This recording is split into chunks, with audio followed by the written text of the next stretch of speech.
Welcome to the ITSP Magazine Podcasts, a modern, innovative multimedia platform broadcasting ideas and connecting minds. You are about to listen to What If Instead podcast with Alejandro Juárez Crawford and Miriam Plavin-Masterman. A show about everyday people reimagining the way things work and tackling the obstacles they face. We explore adventures in democratizing innovation, how the chance to try one's hand at something new affects people and even organizations, what powers they discover, and what challenges they face along the way. Technology is for the people. It should be used for good, not evil. Technology is for the people. Ba-da-da-da. Trev, when you're going through life, do you hear music in your mind? And I don't mean just some song that you like, but do you tend to hear the theme music from the TV show that, you know, if it's a dangerous situation, it's da-da-da-da. Do you hear this in your brain? I hear a lot of music emanating somewhere in my brain. Yeah, but that's, I think, mainly because I'm Welsh. And in order to really get it going, you got to start walking and get a pace. This is just a note to the Welsh in our audience that this is just Trevor's experience of being Welsh. This is my experience of being Welsh, but I mean, to having Welsh blood. But it's funny because I have never been to Wales. My last name is Vaughn, which is Welsh for little man. And I've got your blood type is Welsh. Is that what you're saying? Blood type, yeah. Lewis and Vaughn, so Welsh on both sides. And I was chatting with a woman once on an airplane, and she had done an internship in Wales. And I'd mentioned that I was a singer and blah, blah, blah. And well, no, actually, I didn't mention I was a singer. I mentioned that I had Welsh blood, and she goes, "Oh, so you sing?" And I was like, "Yeah. How do I?" And she was, "How do you know that?" She said, "Well, the Welsh sing wherever they go. When they walk, they sing." And I was like, I sing as I walk too. But like it's, you know, like it's not something that things. I think art. A lot of things come from a place of they emanate. What do they emanate from? Where's the emanation coming from? I mean, the soul, consciousness, you know. I think Hunter Buffington knows the answer to this question. Yeah. No offense. I thought you were going to be asked the answer, Trev. No, I'm going to pass the buck is what I'm going to do because I don't know exactly where it does emanate from. I'm just saying the Welsh, I have tapped into some walking song emanation deep in their history. And maybe that's where I get some of my song from. But da-da-da-da is, I learned that from somewhere else. Yeah, that sounds a little bit Bugs Bunny or something. Totally. Hunter, do you hear music in your head when you're walking down the street like Trevor? I hear music in my head all the time, but I tend to not vocalize it. And Alejandro, I just want you to know when you were, trying to describe Trevor's theme song when he hears danger, I definitely have a very different theme song because I go Mission Impossible. Like I literally in my head, I'm like, okay, if Tom can make this look good as short as he is, we're almost the same height. You got to sing it though. Sing what happens to Trevor when the danger approaches. Dun, dun, dun, dun, dun, dun, dun, dun. Right? You gotta like embrace it. I feel like yeah. And I work well together is because I'm like on the jump and he's like, wait, let's be calm. And then we do that. And, it usually works out well. So this is very powerful. You're showing us that Trevor's danger music is sort of thrilling. You're like getting into it. Because I thought Trevor's danger music might be more of, a schmaltzy love song. Like I was thinking. I think it is though, really. Yeah. I think my danger music is Mission Impossible, but I think Trevor's is like the whole like, hey. You want to get dangerous? Trevor? Yeah. Trevor, we got you, man. I have been pegged and I feel seen. A little exposed, maybe is the better word. I think that's a direct quote of something you said, Mim, in one of these episodes about being seen. Mim, what's your theme music? Do you also go through life with the soap opera cues going through your head? I do, except I watch a lot of Nordic noir, and I have a lot of the like. Of course you do. Like with subtitles, it's like a whole vibe. And like that music is uber creepy. So like instead of the Mission Impossible, like it's just this like sad cello or like violin somewhere and it's just like scratching along, and I'm like, this is bad. So this is why if I'm like, Mim, your audio codec isn't working, you'll give me this really, long take, freaked out look. It's because you've got the uber creepy Nordic cello in your mind. Definitely. I don't know, viola, I don't know, whatever it is. It's sad and mournful and deep. Yeah. So. It's like Debussy gone bad. Yes, exactly like Debussy gone bad. Yeah. Bad Debussy. Sad That's bad. going to be my spoken word name when I bring it back. I'm going to be Bad Debussy, I think. Yeah. I just didn't realize I had so much to aspire to. Like clearly the music in my head really just needs to step it up, because this is the what if instead is really all about. It's about upping the amplification and the resonance in the game of what's internally going in the world for us. Yeah, I mean, maybe we just figured everything out. What's personality, what's culture? It's how are you staging things and which mood music you're hearing. I have to tell you guys something. This is actually a very personal thing for me. When I was a young boy, my father's job was to choose the music for the big soap operas in the U.S., right? So literally when you would hear that music, da-na-na-na, he had picked that music. And there's a whole longer story. Like we would make all our drawings on script paper, we called it. And as kids, we didn't know that script paper wasn't just a thing, but it was the back of the scripts from Guiding Light and One Life to Live. And then I don't know if I'm going to get my dad in trouble now, but our bank teller, I grew up in a time when you would go to a bank and talk to a person, was actually someone who, like, she would give us the best banking service you'd ever had in exchange for being able to see that soap opera script a little bit before it happened. Just saying. Dad, I'm sorry. Yeah. That is amazing. That is some sweet New York insider information right there. And it's like, I'll scratch your back real quick if you scratch mine with that. This is what if instead your source of sweet New York inside information. Go ahead, Trev. I also realized that the new season of House of the Dragons, what's it called? House, is that right?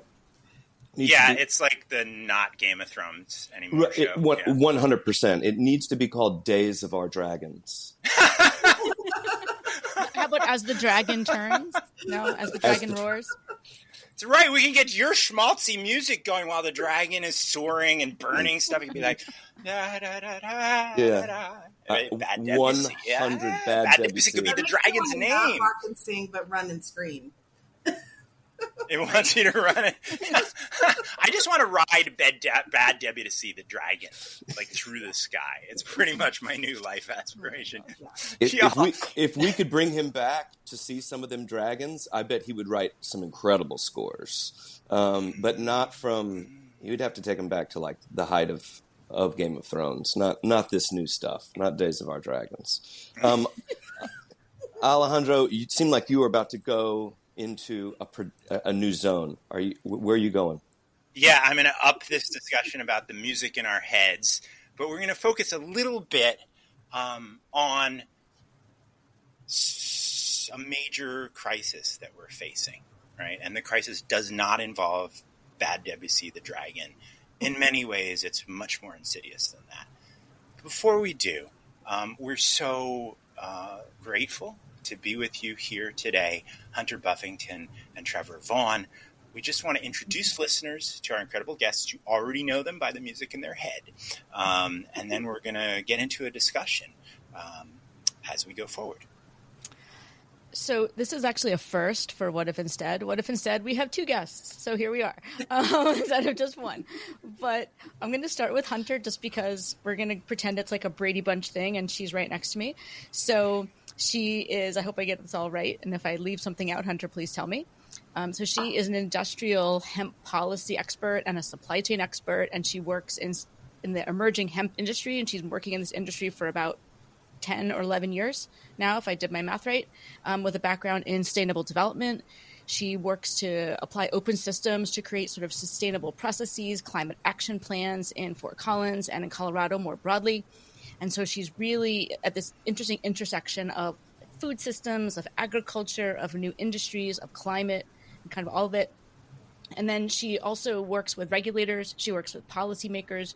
She works with farmers. She works with agriculture producers, businesses to figure out how to help the hemp industry, help it domestically, help it globally, and really create ways to drive profit without really destroying the earth, right? How do we build a profitable, sustainable community and give everybody a great livelihood? And she does this as part of her job as the Director of Agriculture Policy Solutions. So that's Hunter. And then we get to Trevor, and he is the co-founder of the High Plains Farming Initiative, which is really focusing on agricultural innovations, again, around farming. So working in this really nice space around meeting agriculture plus innovation plus small business plus tech plus all of it. And what's really interesting about Trevor, too, is that he's working on this piece of incorporating waste systems so that they're no longer waste systems. How do they become these products that help farmers? How do you basically put them back into the economy in different ways? And so you're doing a bunch of different things, including minimizing waste. And for those of you who listen to our episode with Andy Ayuku, he talks about some of the same stuff like this in Ghana that he's working on with minimizing waste and repurposing things like coconut husks and things like that. But particularly, if I get this right, Trevor, you're working with mycology, which is mushrooms. Okay, good. Okay, mushrooms, and really trying to restore the degraded soil using mushrooms and just generally improving plant nutrition. So that's Trevor and Hunter, and we're very excited to have them both with us. Thanks. Did it. And we're happy, thrilled to be here. That was beautifully done and got me really excited. I'm like, yeah, we are doing that. I sound great. Thanks, man. You guys are great. It was pretty easy to write this. You guys are doing amazing stuff. Mim, can you just take 2 minutes and say nice things about me? No, this is What If Instead, the podcast, and we're on a mission here to make creating solutions and experiments of your own, even in the face of the most pressing and insoluble problems, as normal as watching videos on your phone. Welcome to What If Instead. And we always start with the question, which is, when you do this work, when each of you, and let's start with you, Hunter, and then go to you, Trevor. When you do the work of enabling folks to ask that question, what if instead it worked this way? Who are the people that you're most interested, that you're trying to serve, you're working to serve? It could be animals, too, if you prefer to serve animals. But who are the creatures that you are most committed to serving? Wow. So it's funny because I think of my role as a connector. So it's hard to consider one group as the primary focus because when I'm communicating with farmers, right, they are the first folks to take risks, climate systems and any kind of agricultural change. And they're incredibly creative. The folks that influence them the most, right, the people they meet at the cafe on Sunday afternoons. But the legislators consider them their constituents. They want to represent them. And not everybody, but there is a collective understanding that without farmers, we don't have food. And so connecting legislators. Wait, can you break that idea down for our audiences for a second? So farmers, no food. No okay, farmers, just taking a minute with that. Clothes and no legislators. What's the issue there? Go on. So many. Where to start? But the reality is, they want to at least be seen representing their constituents. And this is Farm Bill season, and I call it Farm Bill season because it usually lasts for 18 months. It's going to last much longer for us this time. But it kicks off this entire focus on, we need to hear from farmers. And they do that for 18 months out of a 5-year cycle, it feels like. And so it's really that connection rather than focusing just on one group. It's trying to help them understand that I can be a conduit for conversation. And it's not always easy conversation, right? But that's what I try to do. that in itself is so powerful, that you're not serving kind of one segment, as the business folks like to call it, but instead you're being a bridge builder and a conduit between these groups to convene conversations that can be difficult. Now, I did hear you say that Farm Bill season may be unusually long this time. Would love to pick up on that and the reasons. Would love to think about why these conversations are difficult, and really zero in on this idea of legislators and others who are hearing from and potentially even listening to farmers. Can you take a second with that and then hand it off to our dear Trevor Vaughn, because I want to hear about the 90 different constituencies that Trev serves too. Absolutely. And one thing that when I was connecting the farmers to the legislators, I left out the group that's in the middle that I also work with, and that's regulators, because most of the time we have legislation that's made, right? And then it's the regulators, typically legislation is made at federal levels or at high state level, but then it's the regulators that actually have to do the enforcement, right? And so they're very much left out of these conversations between those that they enforce on and the people who tell them what to enforce. So it's kind of a triumvirate, right, as we're working through this process. And we haven't even talked about science and adaptability, right? Evolution and how we process new information. And this is one of the things that Trevor and I have really spent a lot of time talking about. We recognize that we can't keep doing the same things the same way that we've been doing. It's just not working, hasn't been working. And I'll hazard a guess that I think most people are deeply unsatisfied or unhappy with the state of our world right now. And so this is something that Trevor and I have talked about. How do we embolden and empower the farmers to bring their knowledge to the forefront? And then also, how do we connect them with science in a way that's meaningful, that we can also utilize to then change our world, increase profits, right? Enjoy social and cultural revolutions from a new perspective.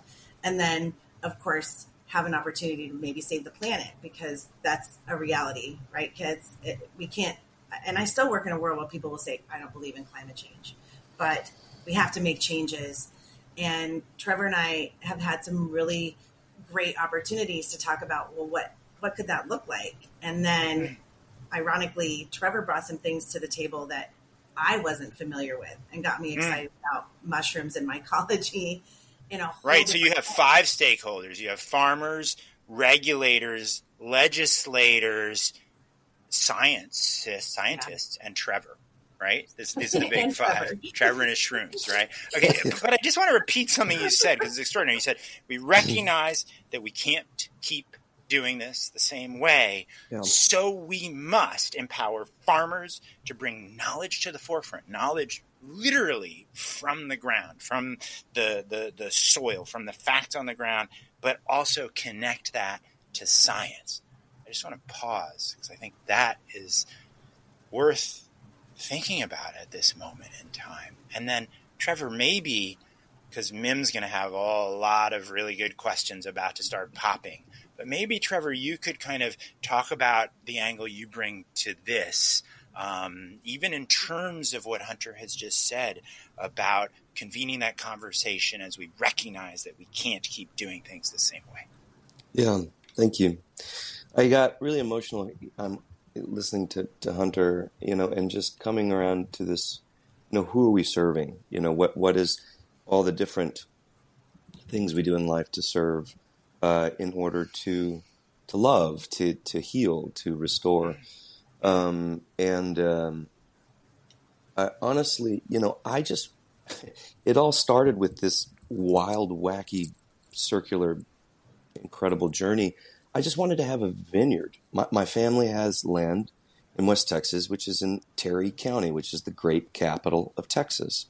And my aunt and uncle had bought a beautiful home in Portugal, and I was falling in love with Portuguese wine in Portugal, falling in love with Portugal itself, when I found out that the same grapes I was drinking, the same varieties, were now being grown in Terry County, where my aunt and my mom own, over 1,000 acres of land. And it's historically been cotton and peanut land. And, my grandfather's words started to resonate with me, which was take care of that name. His name was Deverell Lewis, and my middle name is Deverell, is his namesake. And that kind of started to haunt me, and so I started to kind of serve that kind of small, still voice.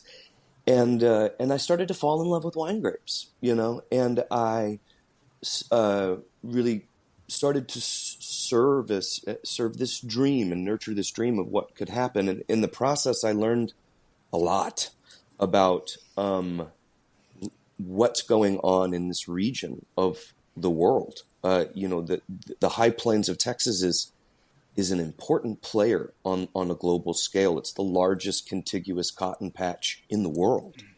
And it is a place of land rich, money poor. And it is a place where these farmers are so stubborn and so brilliant, and they farm on large scales. And so small change becomes big change in this region.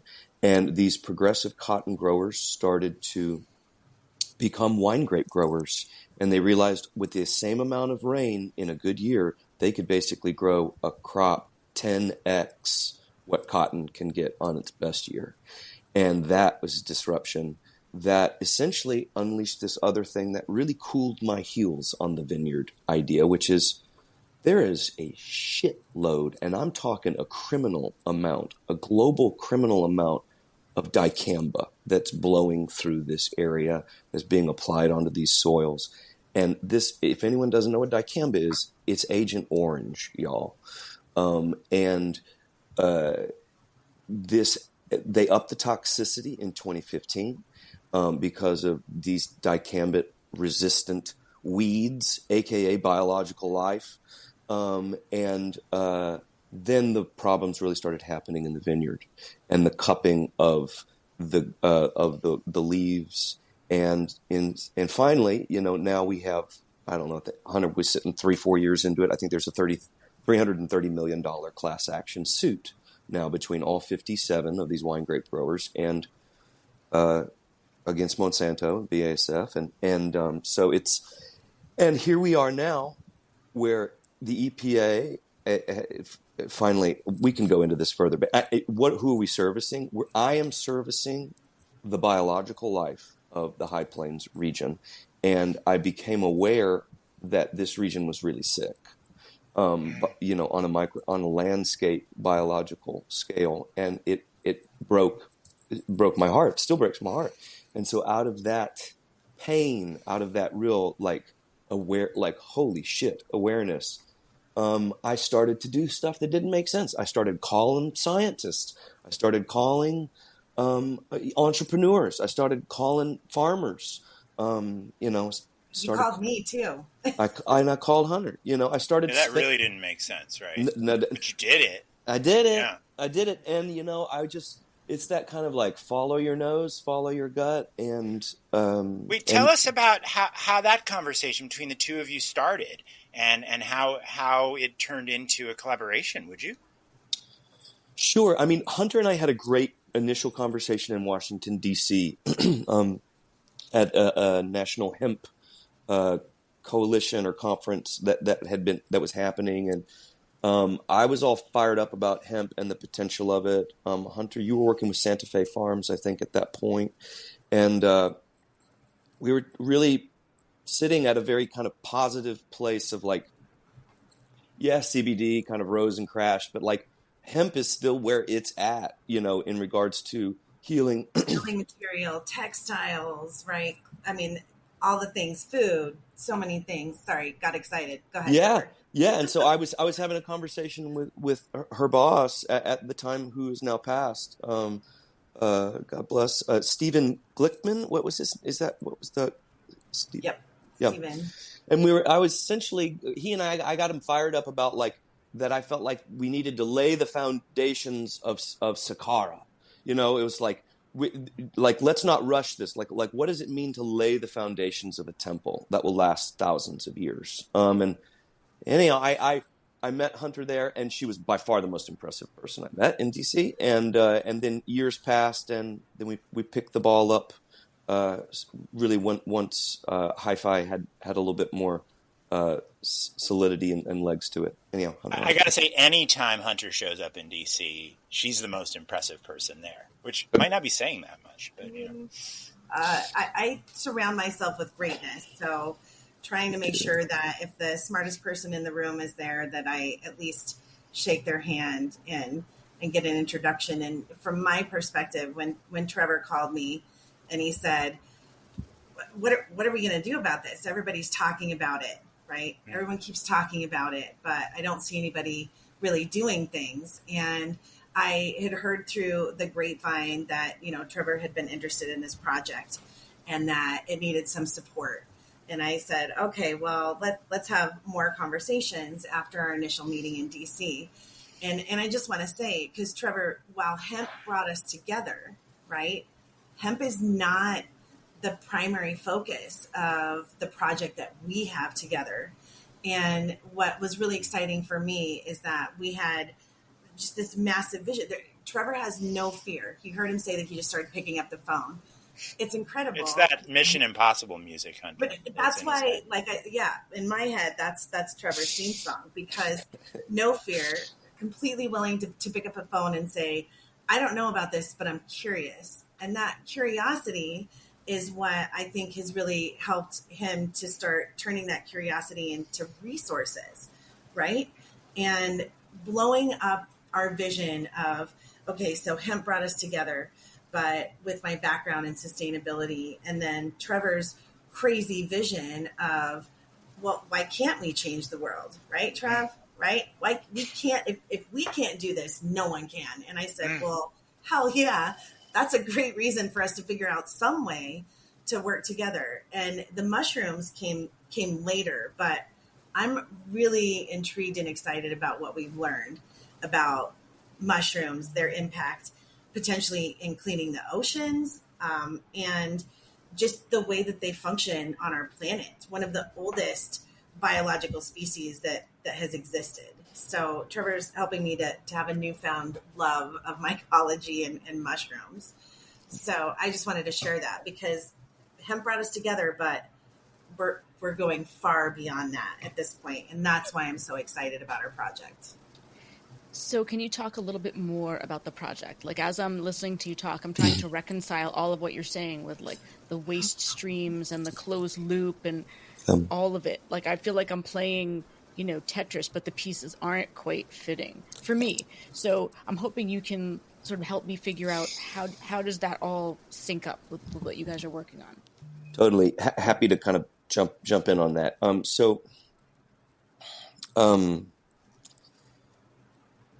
Waste is not what we think it is, and waste is not waste. It is a raw material that it should feed into another system, and so on a large landscape level, I was fighting cotton going into wine grapes because I'm like, hell's bells, messing up the potential for us to actually make a difference where I want to make money with the water that we have. We're a water scarce area.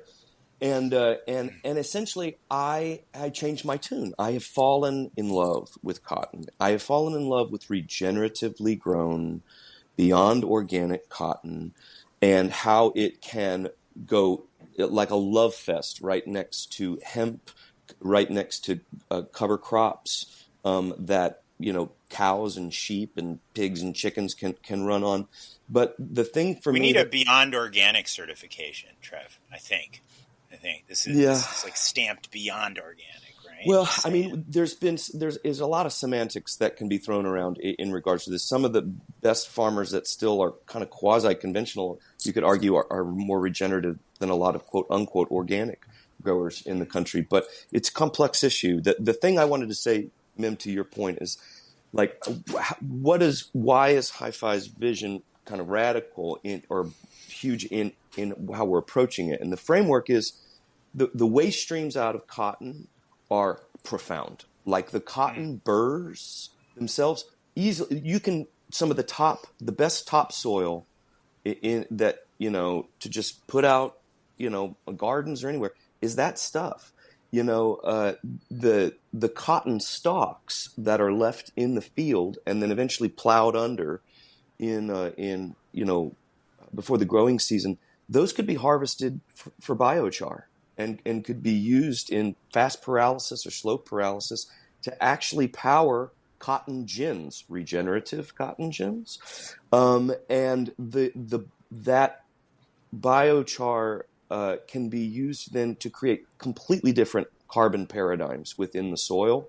The farmers can get paid for that by the USDA now for applying it, and in the process, it makes the soils more drought resistant, more flood resistant. It creates a coral reef of life for the soil, and so.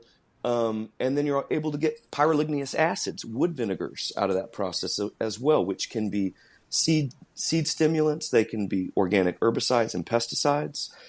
So from just cotton stalks alone, we have this incredible ability to upcycle on a landscape level, on a grand scale.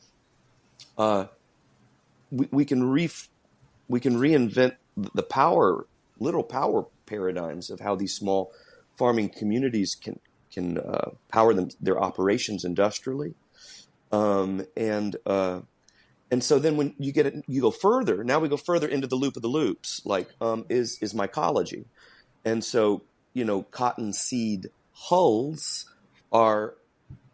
We're going to put it out here, y'all. This is some open source information. Throw away. You're going to give some pearls here. Cottonseed hulls are creme de la creme, like mint gold for growing mushrooms. Sprint brewer's grain, waste stream of the brewing industry, also gold for mycology.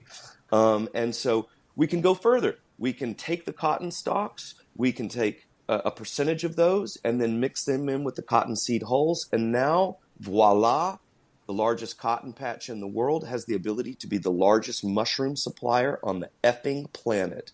Wait, before we go on to the largest mushroom supplier on the effing planet and hear what you would add to this, Hunter, Trev, just make sure we got the picture for listeners not familiar with cotton growing.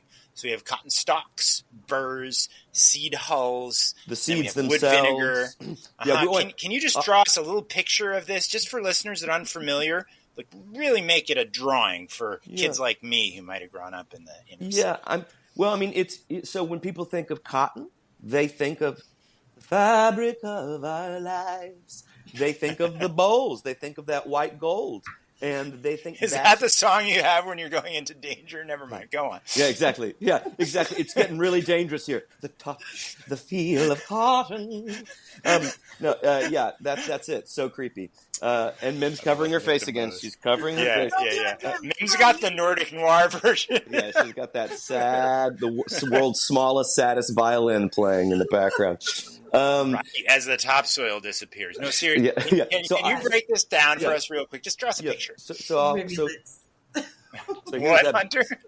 I said rivulets of topsoil slowly going downhill to a cello track, right? And then you see like an Ingmar Bergman hero with like it's also shot in black face. and white. It's shot in black and white. It must be very slow. And and one of those scene unique at the frames, end of Bergman's like the Virgin. lighthouse. Yeah, like What, they shot Trevor? it. They shot it in a different frame, like with the lighthouse. That's how you're getting a totally different POV. Yeah, it's the end of the Virgin Spring. It was the only way I knew how to live, right? With this very stern farmer. Yeah, go ahead. That's it. Ingmar Bergman's on the phone. All right, I'm going to get back to it. All right, so we've got the cotton boll. You've got the white gold there, and then you've got the burrs, the very sharp burrs that are, around it. And you got the stalk, and then you got the roots below. And then within, the cotton are the seeds and the seed hulls around the seeds.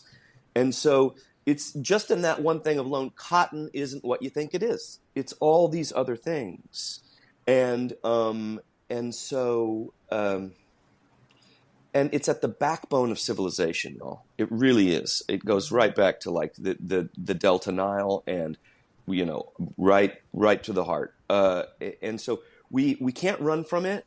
Let's let King Cotton be King Cotton. Let's really put a new crown on the king, and let's give the king a new queen, or maybe it's his old queen, which is hemp and other things, or wine grapes for our region.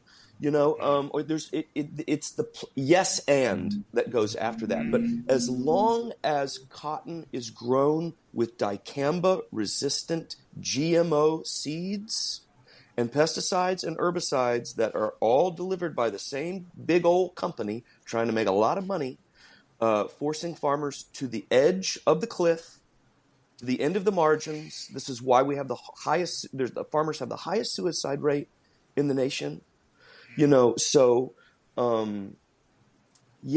We've got to, as Hunter said earlier, it ain't working, y'all.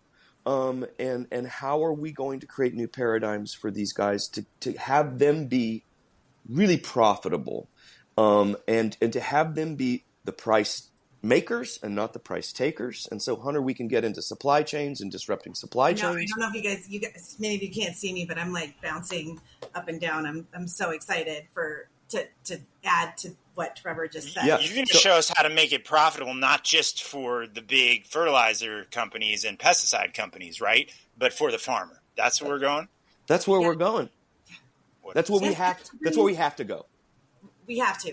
And to bring manufacturing back domestically, we've outsourced so much of that. But what I was really getting excited about, and Trevor, great job of describing like all of the different aspects of the cotton value chain, because that's not just cotton, right? That's how most agriculture systems actually work. And we also, Trevor hinted a little bit about the relationship between hemp and cotton. And that's part of the paradigm that we're really trying to challenge in traditional agriculture, right? Is this idea that you're going to focus on a monocrop at 1 million acres. I mean, most of our farmers are farming 10,000 acres. These are the guys that, make all of the onions in your region, right? Or grow, not make them, but grow all the onions. And it's this idea that every margin counts in the agriculture supply chain. And most folks are not familiar that everything that comes off that cotton that we are familiar with has to be marginalized so that there's a profit opportunity for the farmer. And when you start thinking about that, it really changes the way you think about the soil, right? The way you think about water, the way you think about driving your tractor, right? Or how do you deploy pesticides? And then becomes this crazy shift where if you're putting a lot of pesticides, dicamba, as Trevor was talking about, it depletes the soil. So then what do? You have to then buy fertilizers to add back into the soil. And then it rains. And guess what happens to both the pesticides and the fertilizers, right? They go right into our water supply. And we've created this very disturbing cycle of disruption of what is naturally occurring, right? When we talk about the planet itself, and Trevor did a great job thinking about waste, the planet doesn't really have waste, right? Every system utilizes that waste, whether we understand it or not. We think about the microbial and bacterial environment. Many folks would consider that waste, right? Like mites are not sexy, right? Skin mites. You don't want to think about skin dust and how much. I've met a mite or two. Yeah. Neither is black fly soldier larvae. But we definitely approve that to feed to animals, and I'm pretty sure we'll be eating it as a protein source pretty soon too. And that's the mentality that needs to shift. And this idea that farmers put profit first, I don't believe that's true in talking with our farmers. But when they're forced to make difficult decisions like that, they have to choose between what they want to do to keep their families fed, right? Or what they have to do to keep their families fed versus what they want to do for land that's been in their family for generation, right? This is the pressure that they find themselves under. And so this is Trevor going back to the Devereaux's in his mind. So we've got to have enough of a margin to keep it working with all those onions or whatever it is, while also thinking about these systems and how we can go forward and back with this land. Am I hearing you right? Yeah, I think that's a great way to talk about it. And, 7 generations forward, 7 generations backward. That's a really important idea for me that I try to live in my sustainable development experience, right? Is the knowledge that we have behind us, are we using it, right? And this goes back to Trevor's conversation and his opening. We have a wealth of information, but the application of that information has been really tamped down by the economics, right? We're not balancing our world for ourselves socially. We're not helping the environment. The focus has really been on the economics. And in that focus, I think we've lost a lot of who we are. And farmers are the least risk-averse people I have ever met. If your entire livelihood depends on acts of God, right? You are just incredibly positive people that are the hardest working folks I've ever known. And many of them are just behind the scenes, right? How many farmers do you guys know? And that would be a great question for your listeners. Like, do you guys know any farmers? Dairy farmers, right? A lot of people drink a lot of milk. So getting back in touch with the earth and understanding agriculture from a system, right? And I'm a dorky systems girl, so you'll hear me say that. But the nice thing is that a system can be really big, but it can also be very small. And it helps us to think about how do we actually interact with our environment and what is important to us, right? Because it can't always be money, right? The wealthiest countries in the world tend to be the least happy. So if we have a future, it's because of dorky systems girls. I'm just saying. I love that. Can you make that? I'll answer your question about knowing farmers later. But the short version is my father grew up on a farm. And so growing up literally in what was often referred to by people who didn't want to come there as a bad neighborhood, though I didn't think so, idolized growing up on a farm. But then when I picked sugar snap peas for a month one summer, oh boy, did I realize that my romanticization had made it sound far easier than the single hardest thing I've ever done. Yeah. So a couple of things I wanted to pick up on what Hunter and what Trevor were saying. So first, I think this point about we've lost these connections to the land and we have to rebuild them. We're seeing this across space and time, right? We're seeing this in Australia with return to indigenous fire management. We're seeing this in Spain when they're finding the old Moorish channels for the Sierra Nevadas to make sure that the aquifers get replenished while they're distributing the scarce water. They're finding ways to reconnect this old knowledge. And so there's a way in which I think there's a very deep cultural piece that you guys are trying to bring back of there were ways people knew how to handle the earth and the land that were not this very sort of Western idea of what it looked like. And so that's a big piece. But then the second piece of that, which is in some ways, I am also a supply chain nerd. So what I find fascinating is that all of the waste and all these products they're kind of reverse logistics, which is much more complicated to instill because we're very used to, we just push the waste out and somebody else deals with it. And so, or not, right? Yeah. So you see it even in automotive manufacturing. You send an engine back. Sending an engine back with all the parts is way more complicated than putting the engine in the car and sending it off the assembly line. So how do you get these farmers to think about this reverse logistics with all of this agricultural not waste that they've been told is waste for so long?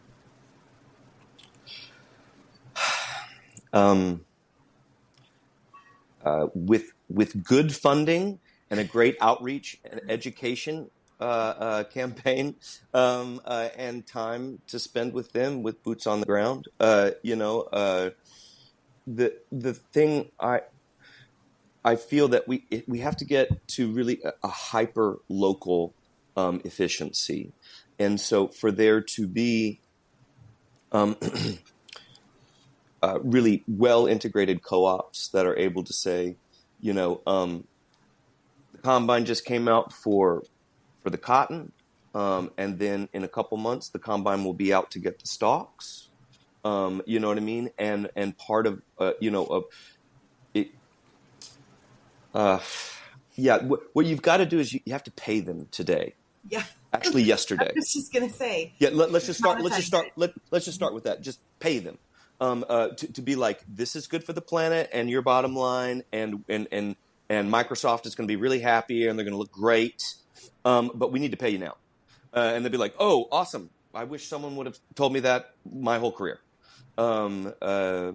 So, yeah. And make it easy, right, Trevor? Make it easy. And you mentioned this a little bit, but I want to capitalize on this. Keeping it localizing that system.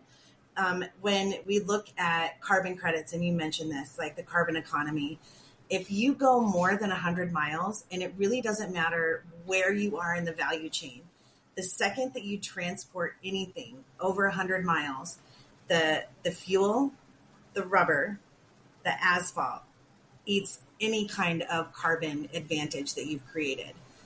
And for farmers, right, think about how much, when we look at the LCA for farmers, it's the same thing. It's all fuel, right? It's all transportation. And then it's the chemicals.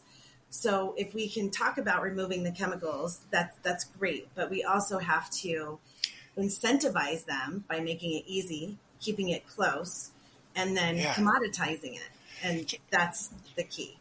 Can we drill down on that for a second, Hunter? So in the United States, locally grown is presented as some kind of a premium option, right? Oh, wouldn't it be nice if I could have some locally grown vegetables?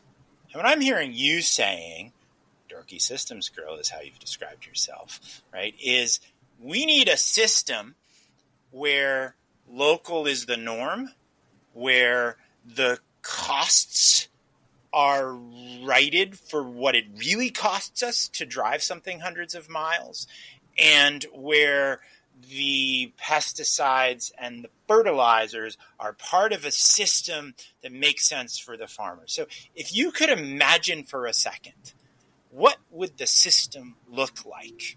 And if it was any other guests but you two, I would be thinking this is too hard a question.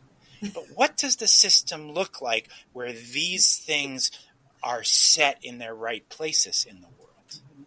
So, and Trevor, jump in. So, but for me, and it's funny, when I first started doing sustainable development, everybody called it, circular economies, and then it became the donut economy, and now we're back to circularity, right? But circularity is phenomenal, and it can work at a global level as well on very large scales. So when we think about housing or the textile industry, that's an appropriate system. But when we think about a local food system and we think about our health, so if you have allergies, you'll hear people say, eat local honey, right?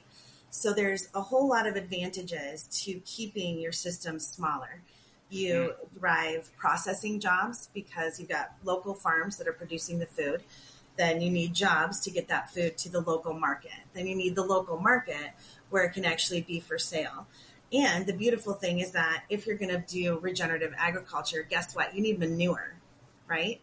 So then you have a relationship with your dairy farms or perhaps your horse farms that drives that need for manure. That creates another margin and offtake that is an economic driver. So the smaller that system, the more enclosed that system is in a local level, the more sustainable it is. Thank you for tuning in to part 1. The echo chamber makes us stagnant. Hunter and Trevor are just getting started. To hear part 2, click Where Local is the Norm wherever you get your podcasts. We hope you enjoyed this episode of What If Instead podcast with Alejandro Juárez Crawford and Miriam Plavin-Masterman. If you like this story, add this show to your favorite podcast player and share What If Instead podcast with your friends, family, and colleagues. If you represent a company and wish to connect your brand to this show and its audience, visit itspmagazine.com to learn how to sponsor one or more of our podcast channels. We hope you will come back for more stories and follow us on our journey.